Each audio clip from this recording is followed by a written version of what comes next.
네, 우리 하나님의 말씀 시편 3편입니다. 시편 3편 1절 8절까지 교독을 하도록 하겠습니다. 시편 3편 1절부터 교독합니다. 여호와여, 나의 대적이 어찌 그리 많은지요. 일어나 나를 치는 자가 많으니이다. 나를 부정하여 말하기를 그는 하나님께 구원을 받지 못한다 하나이다. 여호와여, 주는 나의 방패시요 나의 영광이시요 나의 머리를 드시는 자이시니이다. 내가 하나님의 속시로 여호와께 부르짖으니 그의 성산에서 응답하시는도다. 내가 누워 자고 깨었으니 여호와께서 나를 붙드심이로다. 천만이 나를 애워싸 지진친다 하여도 나는 두려워하지 아니하리이다. 여호와여, 일어나소서. 나의 하나님이여, 나를 구원하소서. 주께서 나의 모든 원수의 뺨을 치시며 악인의 이를 꺾으셨나이다. 구원은 여호와께 있사오니 주의 복을 주의 백성에게 내리소서. 셀라. 예, 아멘. 8절까지 교독했습니다. 예, 오늘 우리 시편 3편은 우리가 일어나소서 여호와여라고 하는 제목으로 한번 이 시편을 좀 살펴보도록 하겠습니다. 예, 이 시편 3편을 보면은 한마디로 위기의 밤을 겪고 그 다음에 확신의 새벽으로 나아가는 이러한 여정을 다윗의 그 영혼의 여정이 너무나 잘 나타나고 있죠.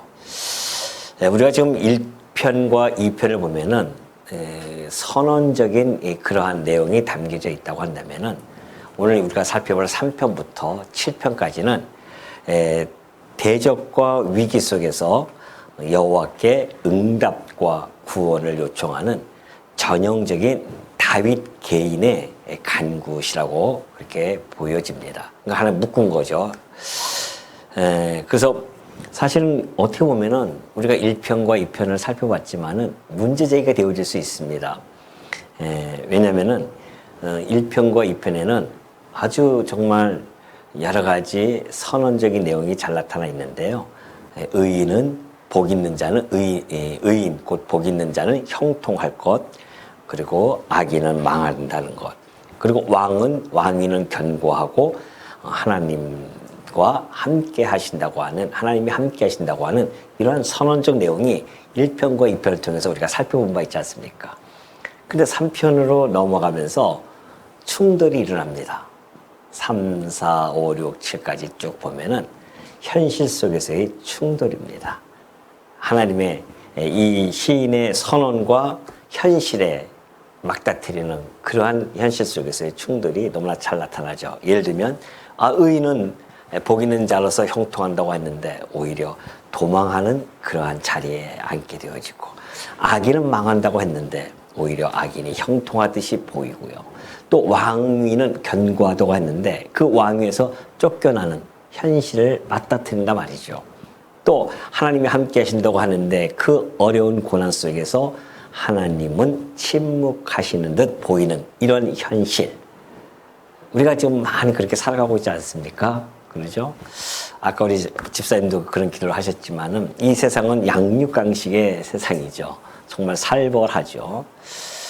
이 죄악이 아주 가득 차 있고 살아 움직이죠. 죄악이 살아 움직이는 이런 현실입니다. 제가 어느 장로님이 저한테 그렇게 이야기를 하시더라고요. 목사님, 성경대로 살면은 세상에서 바보가 돼서 살아야 됩니다. 그렇게 얘기하더라고요. 아, 그러시냐고. 그러니까 아마 그분은 이 세상이라고 하는 것이 너무나 엄혹한 현실이기 때문에 세상대로 살면은 참 너무 말씀대로 살면 너무 힘들다는 거 아니겠습니까? 때로는 뭐 좀 속이기도 하고 또 살다 보면 또 속기도 하고 이런 것이 세상인데 어떻게 이렇게 정직하게 살 수 있으며 할 수 있겠습니까? 라고 하는 그러한 토론을 하는 것 같았었어요.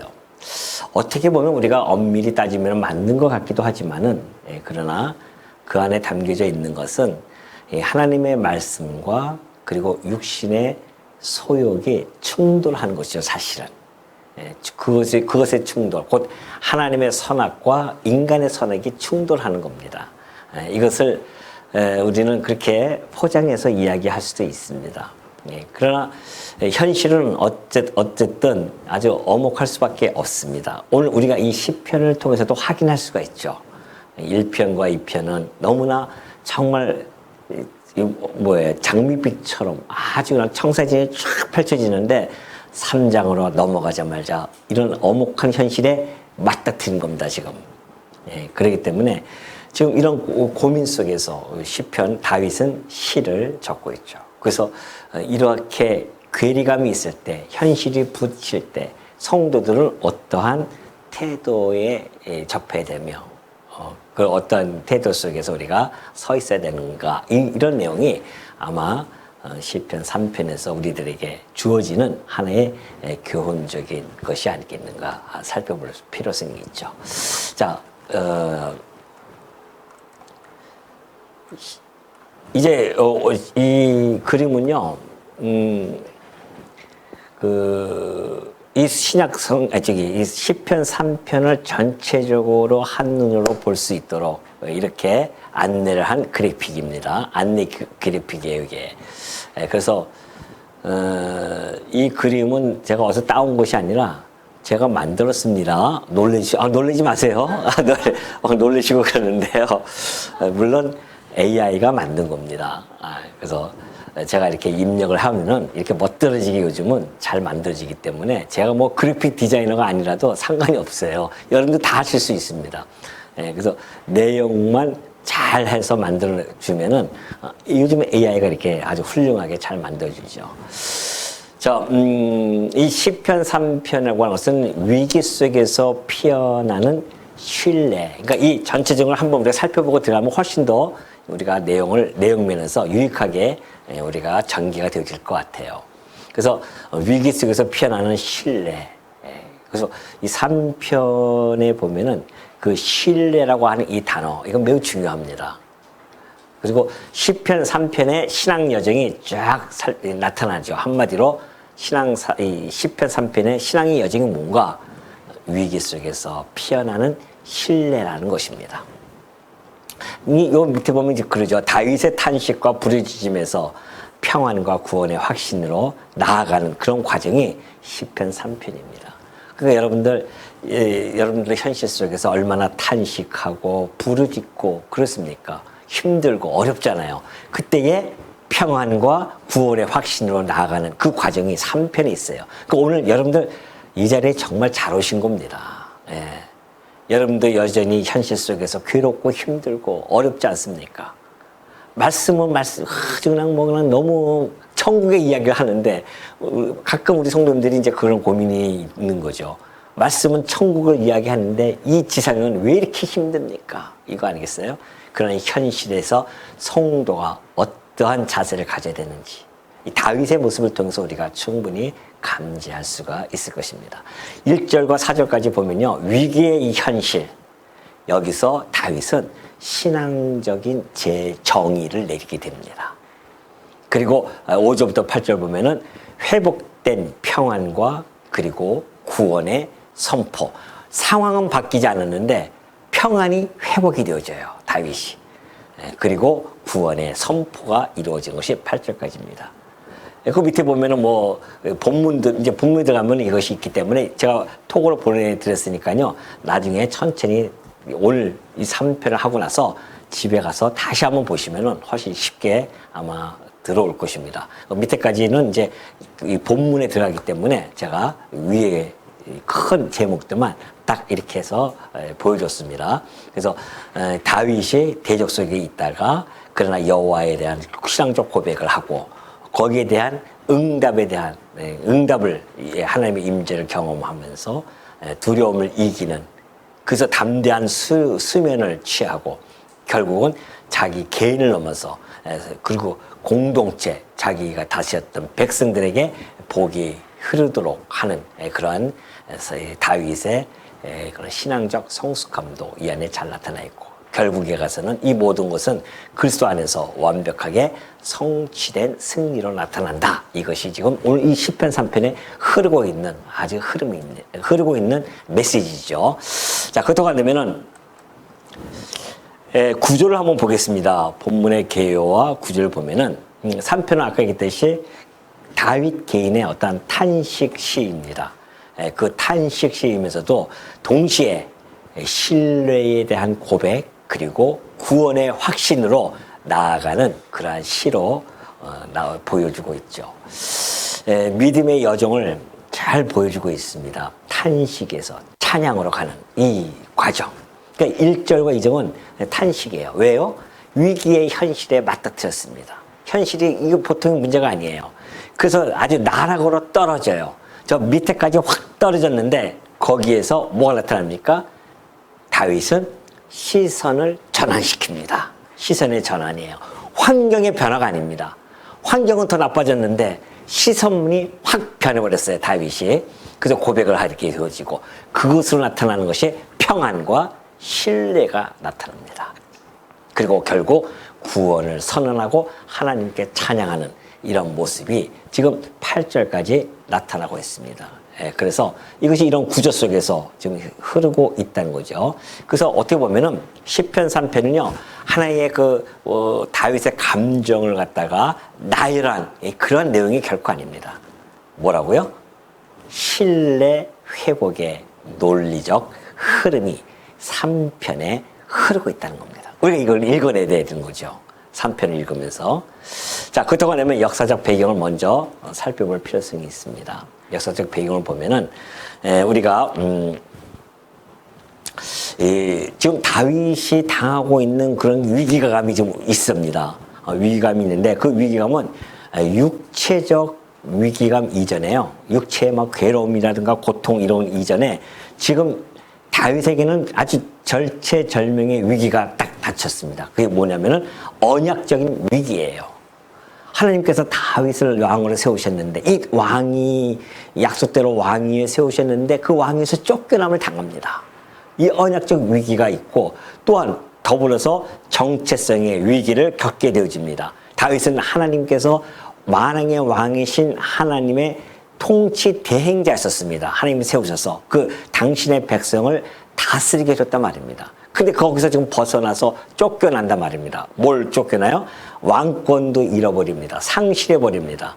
예루살렘, 그 다음에 그 명분마저도 완전히 상실하는, 그래서 자기의 정체성마저 위기감을 느끼는 이러한 지금 현실에 맞닥뜨린 것이죠. 그럼 왜 그렇게 위기감이 왔는가? 압살롬이 반역을 했습니다. 이것처럼 아픔이 어디 있습니까?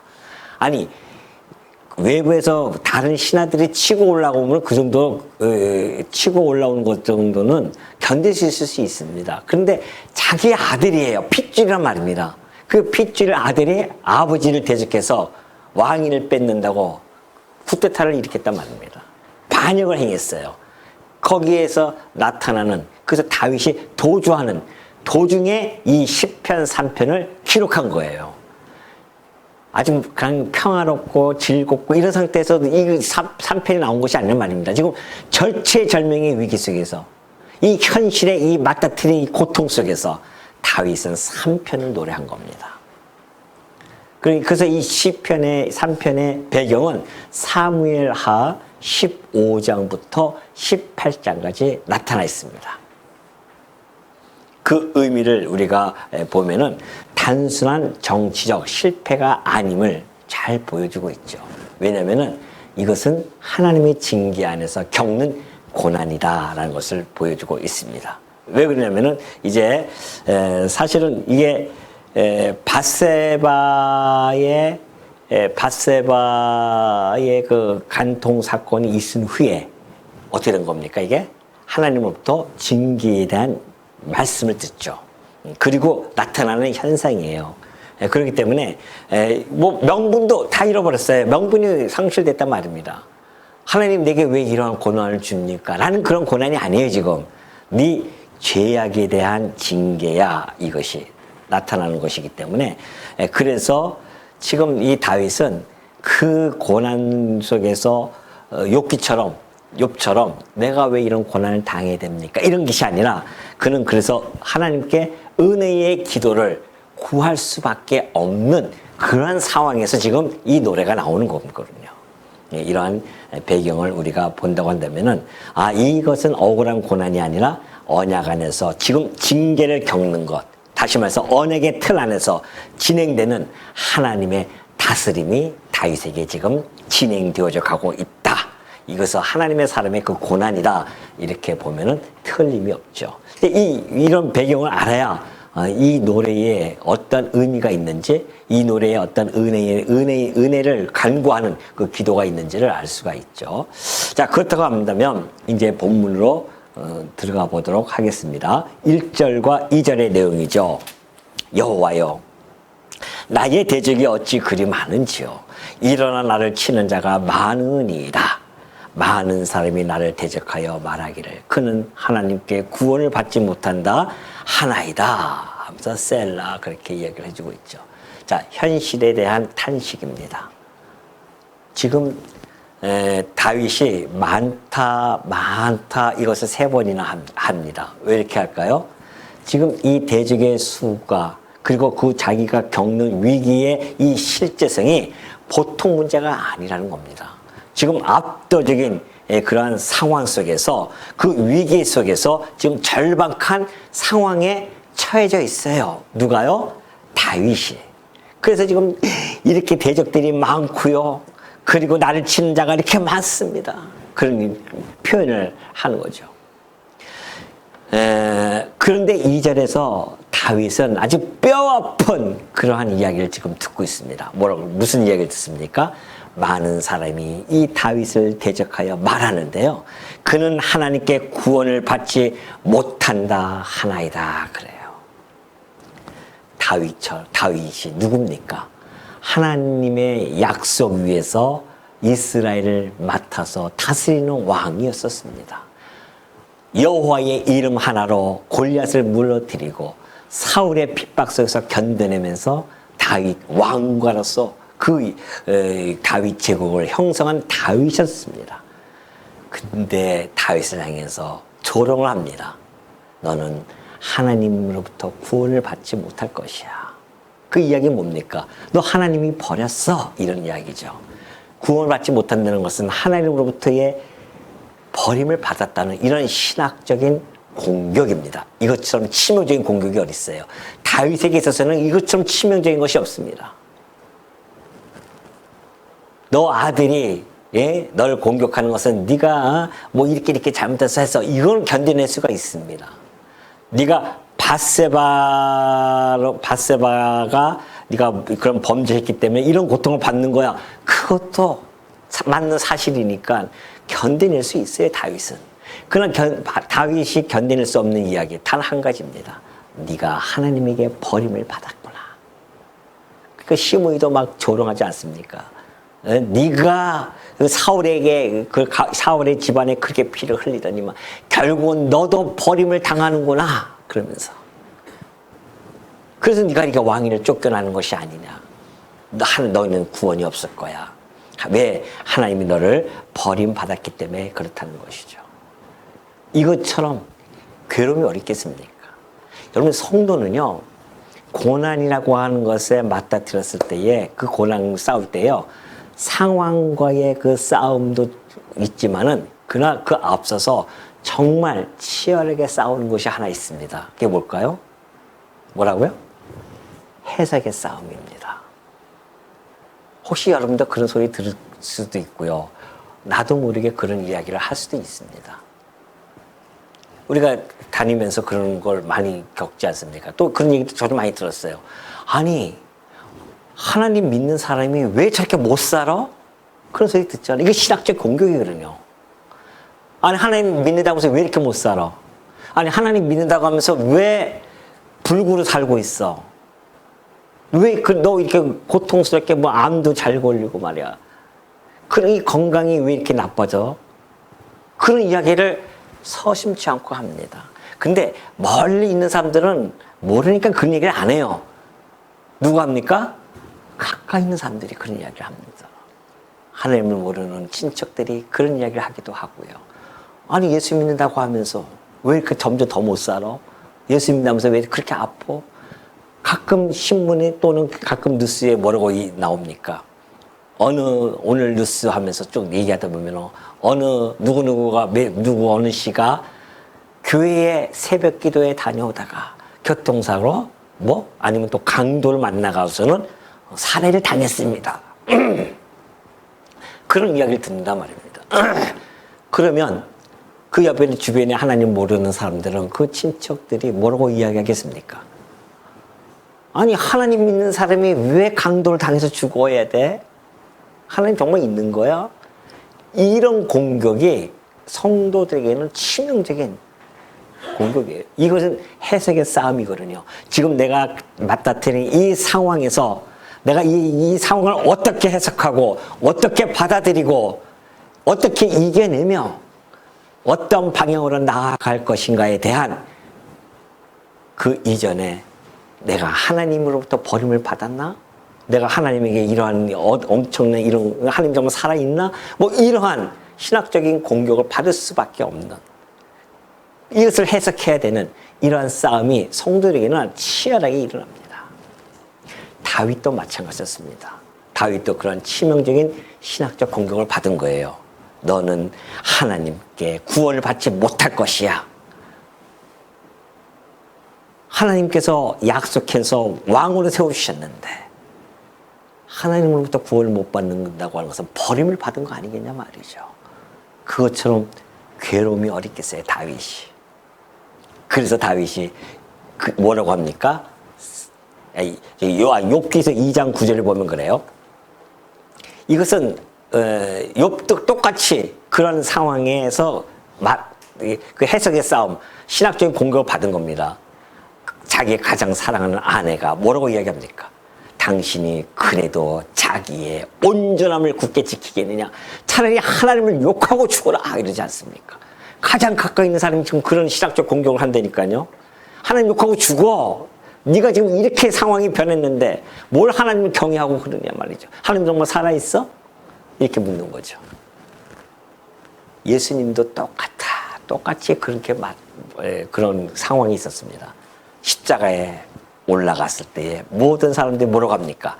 하나님을 네가 신뢰하니 하나님이 원하시면 이제 그를 구원하실 거야 그런 거죠. 이 조롱입니다. 네가 이렇게 하나님을 믿고 신뢰하지 않느냐? 그러면 이 고난 속에서 네가 십자가에서 내려오게 할 거야. 하나님은 분명히 내려와봐. 그거 아니겠어요? 네가 하나님의 진짜 아들이라고 한다면 내려와봐. 이 조롱이란 말입니다. 다윗은 그런 조롱 속에서 그 이야기를 듣고 그들이 그렇게 하나이다. 그들이 그렇게 이야기합니다 하면서 셀라 그러잖아요. 셀라가 뭡니까?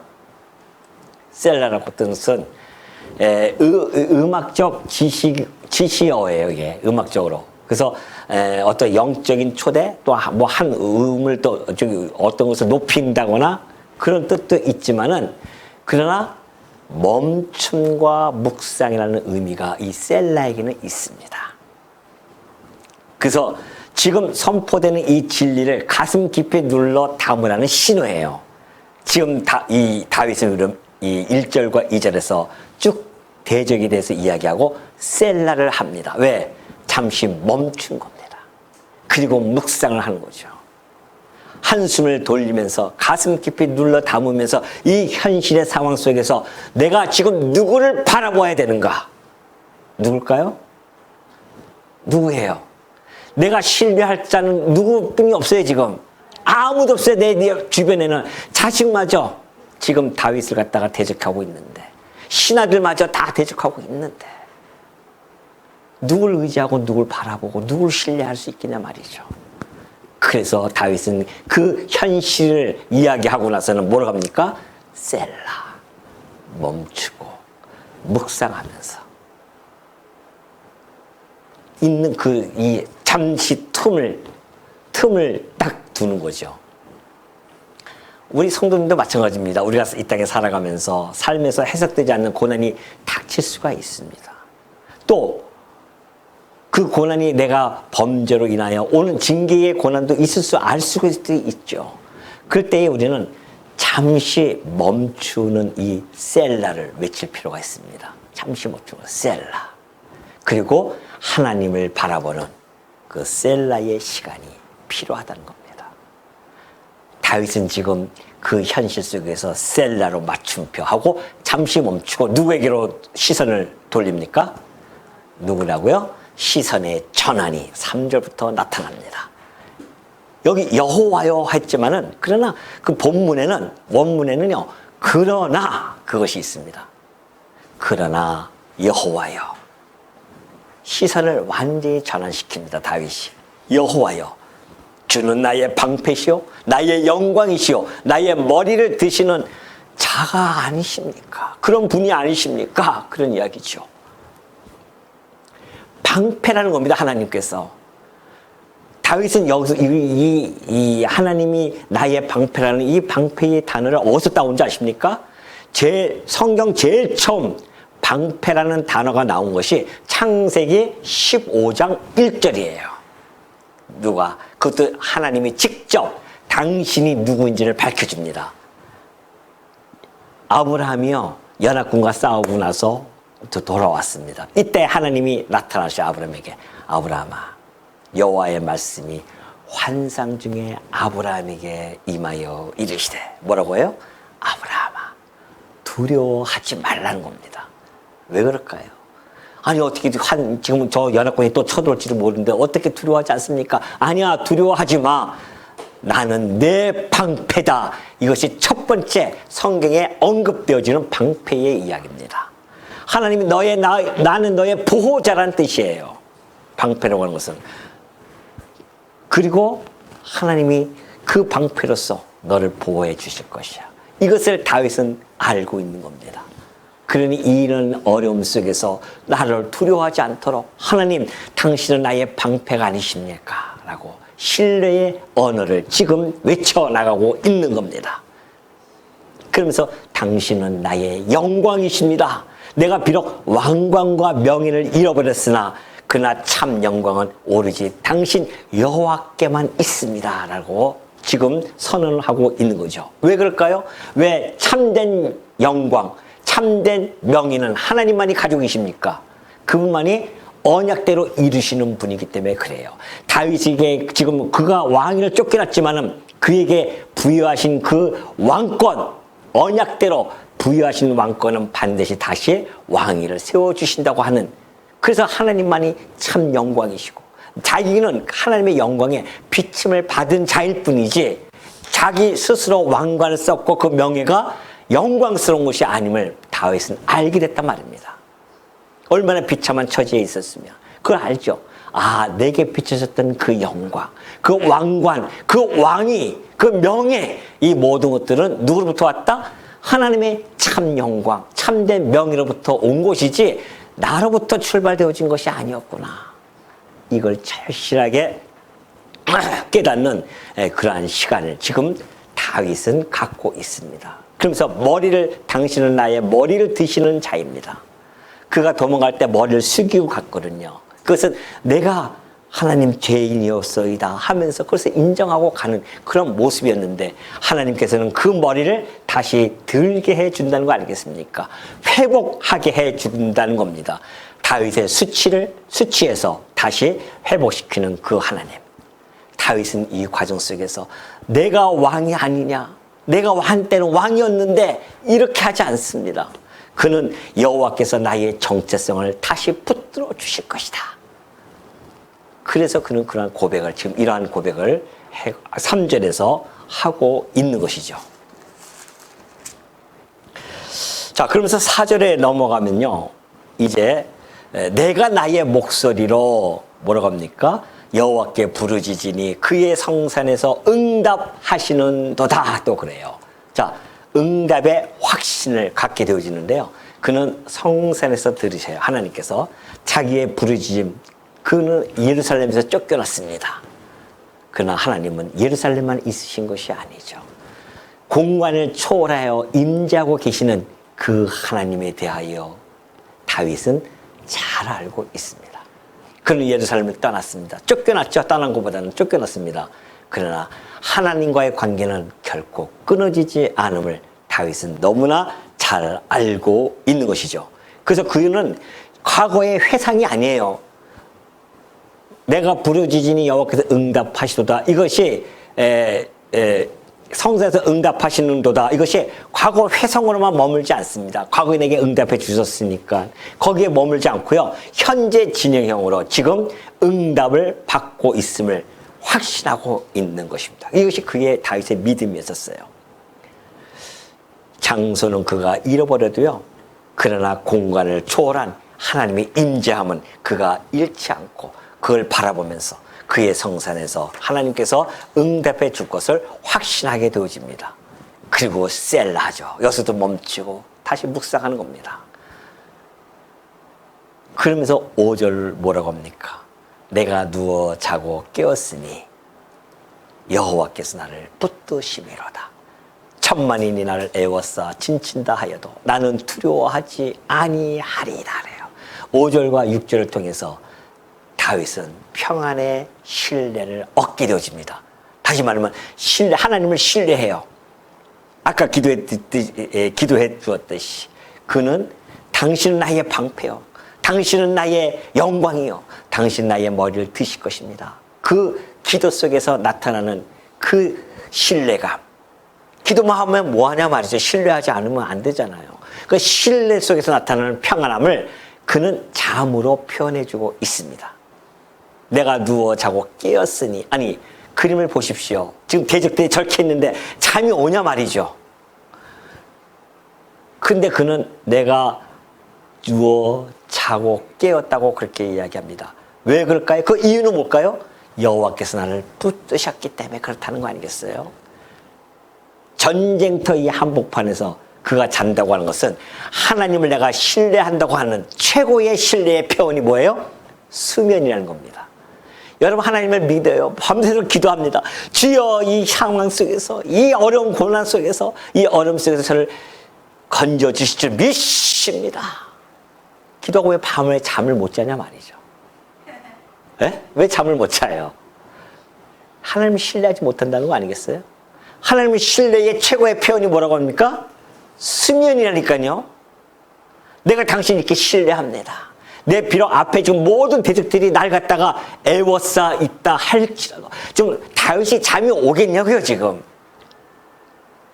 자식으로부터 신하들로부터 대적자들이 일어나서 쿠데타를 일으켜가지고서는 지금 쫓겨나서 길거리에서 잠을 자고 있는 그 형편에 있고 언제 지금 대적들이 다시 올지 모르는 그래서 경계를 세우면서 지금 잠을 청해야 되는데 잠이 오겠어요? 돌을 베고 자는 그 현장에서 잠이 오겠냐 말이죠. 근데 다윗은 내가 누워 자고 깨었습니다. 여호와께서 나를 붙드셨기 때문에 그렇습니다. 신뢰의 고백입니다. 하나님을 신뢰하는 자들은 평안을 가질 수가 있어요. 내 마음이 불안해하고 두려워한다고 하는 것은 하나님을 신뢰하지 않는다는 이야기입니다. 그 반증이에요. 그러나 내가 어떤 어려움 속에서도 잠을 잘 잘 수 있다고 하는 것은 하나님을 신뢰하는 최고의 표현이라니까요. 잠자다가 남에게 욕을 얻어먹는다 할지라도 네가 지금 어느 때 내 잠만 자고 있어 이렇게 넌 그래도 잠이 오냐? 이렇게 소리를 듣는다고 하는 것 이것이 오히려 하나님의 신뢰의 표현이라니까요. 그것이 다윗은 하나님의 보존하심을 이미 경험한 자였었습니다. 그러니까 하나님의 나를 붙드신다는 걸 잘 알고 있죠. 그는 골리앗으로부터 시작해서 사울로부터 시작해서 하나님의 보존하심을 이미 경험한 자였었습니다. 그러니 하나님을 신뢰하는 자의 그 결과물은 무엇입니까? 천만인이 애워싸도 두려워하지 않음을 표현하는 겁니다.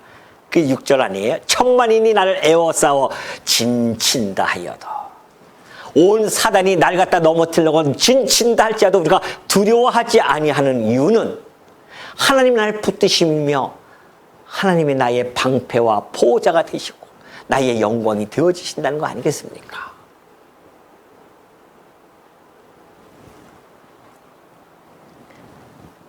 두려움을 잠재울 수 있는 이 신뢰. 그러니까 여러분 시편 4장 8절 보십시오. 다음 시간에 할 거 보십시오. 8절에 내가 평안히 눕고 자기도 하리니 나를 안전히 살게 하시는 이는 오직 누구다? 여호와뿐이 없다 고백을 하잖아요. 4장에서도 고백하지 않습니까? 아직 구원은 완성되지 않았습니다. 그럼에도 불구하고 하나님의 보존하심은 이미 경험되고 있음을 다윗이 표현해주고 고백하고 있는 겁니다. 놀라운 평안이죠. 이제 다윗은 7절에서 뭐라고 부르짖었습니까? 여호와여 일어나소서 나의 하나님이여 나를 구원하소서 주께서 나의 모든 원수의 뺨을 치시며 악인의 일을 꺾으셨나이다. 구원은 여호와께 있사오니 주의 복을 주의 백성에게 내리소서 셀라 하죠. 자, 일어나소서 구원은 여호와께 있나이다 그렇게 이야기합니다. 일어나소서라고 하는 것은요 출애굽의 용어입니다. 또 전쟁에서 나타나는 자주 사용되어지는 용어이죠.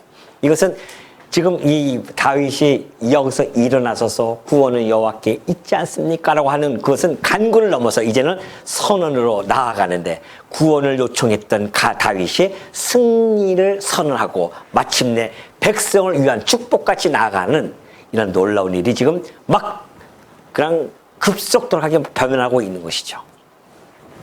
민수기 10장 35절 보니까 그렇게 적혀 있죠.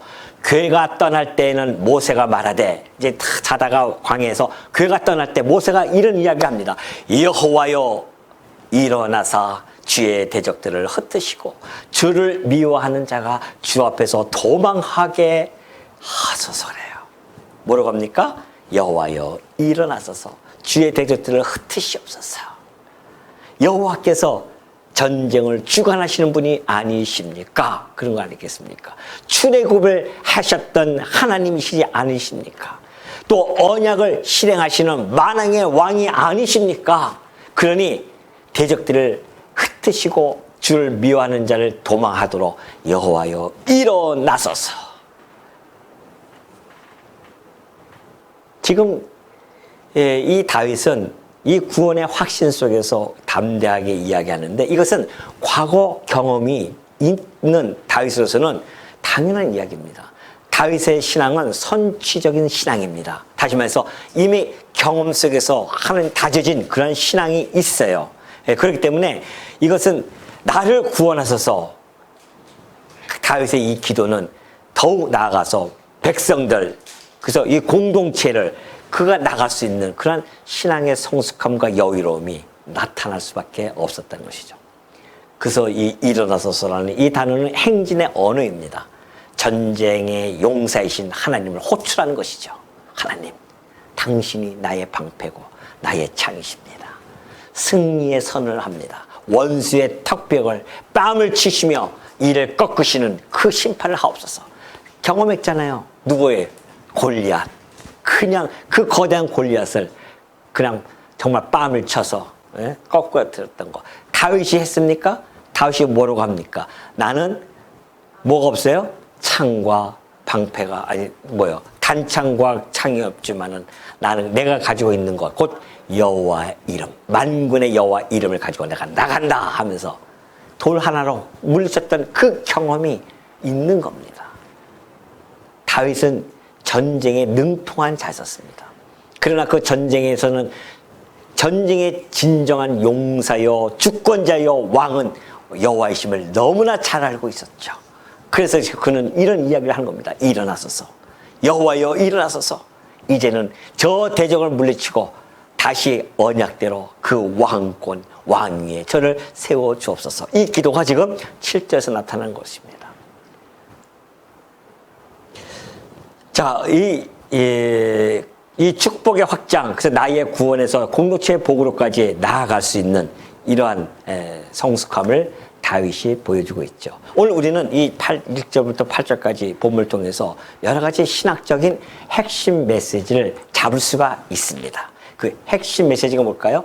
하나님께서 전쟁을 펼쳐나가는 모든 역사, 그리고 또 그 주권, 그 당시의 주권대로 일어나가는 그 목적이 있다. 그 목적은 하나님은 고난을 제거하기보다도요, 오히려 고난 속에서 신뢰의 보존에 집중하고 계신다는 겁니다. 여러분, 우리의 생각은 어떻습니까? 빨리 이 고난에서 벗어나기를 원합니다. 빨리 이것을 어떤 환경에 변화가 주어지기를 원하고 있어요. 근데 하나님은 그렇지 않습니다. 그 고난 속에서 누구만을 하나님만을 신뢰하는 것, 그 하나님을 신뢰하는 것을, 그 신뢰가 보존되어지는 것을 하나님은 원하시고 그것에 집중하고 계신다니까요. 여러분이 어떤 고난이 있을 때에 하나님이 고난을 빨리 벗어나 주세요 라는 기도보다도 이 고난 속에서 여호와여, 당신 나의 방패이시고 나의 영광이시 아니십니까? 나의 머리를 다시 들게 해 주시는 것은 때가 있을 것이고, 다만 이 고난 속에서 나로 하여금 하나님만을 신뢰하고, 이 고난 속에서 하나님을 신뢰하는 표현으로서 내 마음의 평강을 유지하고 평안한 잠을 취함으로 말미암아 하나님만을 신뢰하는 것을 내가 보여지게 하옵소서. 이 기도와 이 신앙의 모습을 하나님이 원하신다는 거 아니겠습니까?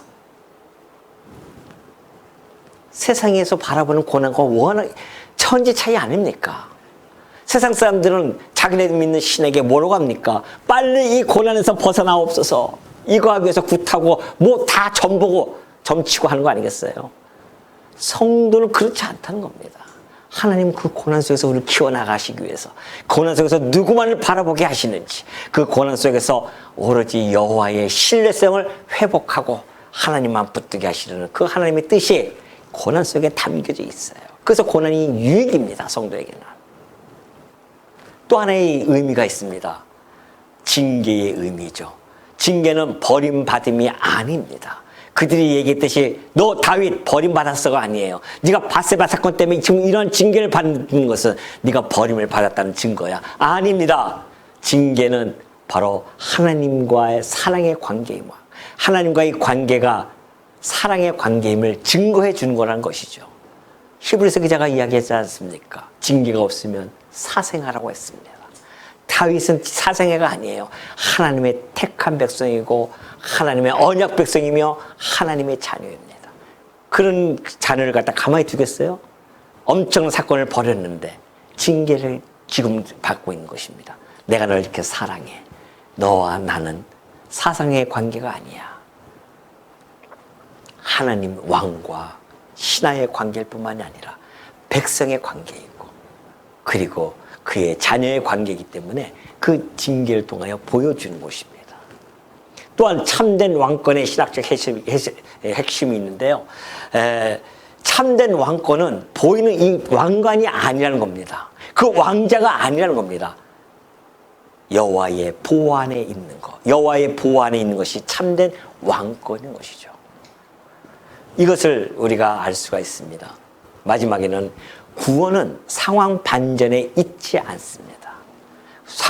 그 구원에 관해서는 상황이 반전되기 이전에 그 어려운 상황 가운데서 오히려 두려움을 다스리는 은혜로 먼저 임한다는 것이죠. 왜요? 그것은 선지적인 신앙 속에서 나타나고 있습니다. 과거에 그렇게 해왔기 때문에 지금 어떤 상황에 있다 할지라도, 천만인이 나를 갖다가 에워싼다 할지라도 나는 하나님의 은혜 속에서 이 두려움을 다스리고 참 평강 가운데 하나님만을 신뢰하는 그런 모습으로 나아간다고 하는 것. 이것이 오늘 이 시편 3편에 흐르는 신학적인 핵심 내용들입니다. 오늘 우리는 이 결국 신학적인 이 해석뿐만이 아니라 결국은 어디로 이것이 집약이 되어지냐? 바로 그리스도 중심적인 성취로서 나타난다는 이야기 아니겠습니까? 참된 왕의 승리를 잘 보여주죠. 다윗이 구원이 없다는 그런 조롱을 받으며 피난길에 올랐습니다. 그러나 하나님께서는 다시 왕 위에 그를 복귀시켜 주었듯이 예수님 역시 십자가에서 조롱을 받습니다. 너 내려와라. 그런 조롱을 받지만은 그 예수님, 하나님께서는 예수님을 어떻게 해요? 죽음에서 일으키셔서 부활로 참된 왕이심을 증명해 주고 있다는 것입니다. 그렇기 때문에 이 십자가 뒤의 이 부활, 수치 뒤의 영광, 이 모든 것들이 다윗의 삶을 통해서 그리스도의 삶이 투영되어짐을 우리는 알 수가 있습니다. 그렇기 때문에 시편 3편은 단지 그 다윗의 개인적 고백이 결코 아닙니다. 고난 중에서도 하나님을 신뢰하신 참된 왕이신 예수 그리스도께서 완성하실 노래예요. 우리는 그 완성된 노래를 부르고 있습니다. 다윗 시대 때는 앞으로 오실 메시아의 완성될 노래이지만 우리는 이미 오셔서 성취하셨기 때문에 이 3편이 다 예수 그리스도께서 성취하신 노래로 우리가 부를 수 있는 거 아니겠습니까? 오늘 우리는 그리스도의 이 모습까지 바라보면서 그리고 이 다윗의 삶 속에서 이런 어려움 속에서 하나님께 나아가는 그러한 모습, 이런 모습이 우리의 삶 속에서 너무나 많은 것들을 우리는 교훈을 받을 수가 있는 겁니다. 오늘 시편 3편은 위기가 사라진 이야기가 결코 아니었었습니다. 위기 한가운데서 하나님을 다시 붙드는 노래라는 사실을 확인한 바가 있죠. 오늘 우리는 고난은 여전히 존재하고 있습니다. 여러분도 그렇지 않습니까? 여러분 어려운 가운데 있을 수도 있습니다.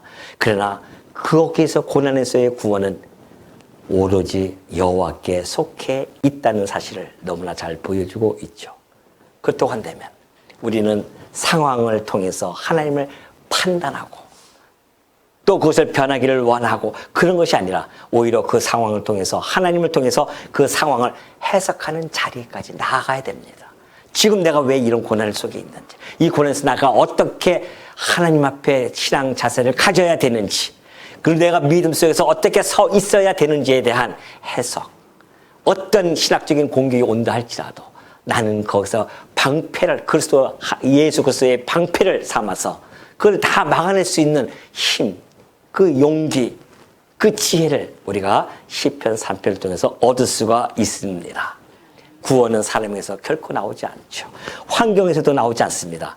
오직 여호와께 있음을 시편은 우리들에게 잘 전달해 주고 있습니다. 오늘 여러분들 이 시편 3편을 통해서 어떠한 고난 속에서도 하나님만을 신뢰하고 그리고 하나님이 베푸시는 그 은혜를 잊지 않는 그러한 성도로서 우뚝 서 가시기를 당부드립니다.